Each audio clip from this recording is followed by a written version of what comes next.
CMR shopping mall ప్రపంచ స్థాయి shopping అనుభూతి ఇప్పుడు మన పార్వతీపురంలో డిసెంబర్ 5న గొప్ప ప్రారంభం.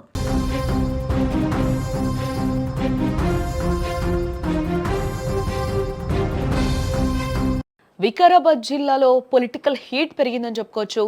పెద్దేముల్ మండలంలో గొట్లపల్లిలో నామినేషన్ పత్రాలు చోరీ అయ్యాయి. హన్మపూర్, గిర్మాపూర్, జైరాం తండా అభ్యర్థుల పత్రాలైతే మాయమైనట్లుగా తెలుస్తోంది. డేటా మొత్తం కూడా ఆన్లైన్లో ఉందన్న సబ్ కలెక్టర్ అలాగే కుట్ర కోణంలో దర్యాప్తు చేస్తున్నట్లుగా కూడా పోలీసులు అయితే ప్రస్తుతం చెప్తూ ఉన్నారు. సర్పంచ్ ఎన్నికల వేళ పల్లెల్లో రాజకీయం రంజుగా మారిందని చెప్పుకోవాలి.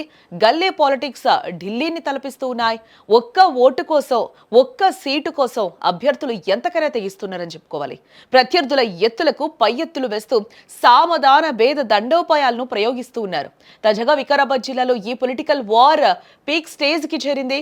ప్రత్యర్థిని దెబ్బ కొట్టేందుకు ఏకంగా నామినేషన్ సెంటర్ తాళాలు పగలగొట్టి పత్రాలను ఎత్తుకెళ్లడం ఇప్పుడు కలకలం రేపుతూ ఉంది. సినిమా సీన్ ను తలపించేలా జరిగిన ఈ ఘటన సర్పంచ్ ఎన్నికల వేడిసిగా ఎలా ఉందో తెలియజేస్తుందని చెప్పుకోవచ్చు.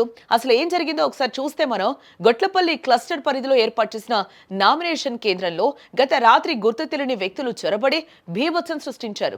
గొట్లపల్లి పంచాయతీ కార్యాలయం తాళాలు పగలగొట్టి లోపలికెళ్లిన దుండగులు నామినేషన్ పత్రాలను చిందరవందరగా వేయడంతో పాటు కొన్ని పత్రాలను ఎత్తుకెళ్లడం స్థానికంగా సంచలనం సృష్టిస్తూ ఉంది. ఉదయం సిబ్బంది వచ్చి చూసేసరికి కార్యాలయం తలుపులు తెరిచున్నాయి. లోపల కాగితాలు చెల్లా చెదురుగా పడి ఉండడంతో వెంటనే అధికారులకు సమాచారం ఇచ్చారు. ఆర్ఓ కోటయ్య, ఏఆర్ఓ అంజయ్య పరిశీలించగా హన్మాపూర్, గిర్మాపూర్, జైరాం తండా గ్రామాలకు సంబంధించిన కీలక నామినేషన్ పత్రాలు కనిపించకుండా పోయాయి. దీంతో ఇది ఖచ్చితంగా ప్రత్యర్థులను పోటీ నుంచి తప్పించేందుకు చేసిన కుట్రగానే ప్రస్తుతం అనుమానిస్తూ ఉన్నారు అందరూ కూడా. ఘటనా స్థలానికి సబ్ కలెక్టర్ ఉమాశంకర్ ప్రసాద్ అలాగే డీఎస్పీ నర్సింగ్ యాదయ్య, ఎస్ఐ శంకర్ చేరుకుని పరిస్థితిని సమీక్షించారు. అయితే దుండగులు పత్రాలు ఎత్తికెళ్లినా అసలు కథ వేరే ఉందని అధికారులు ట్విస్ట్ ఇచ్చారు. నామినేషన్ల వివరాలన్నీ కూడా అప్పటికే ఆన్లైన్లో సురక్షితంగా నిక్షిప్తం చేశామని, భౌతికంగా పత్రాలు లేకపోయినా కూడా ఎన్నికల ప్రక్రియకు ఎలాంటి ఆటంకం ఉండకూడదని కూడా స్పష్టం చేశారు.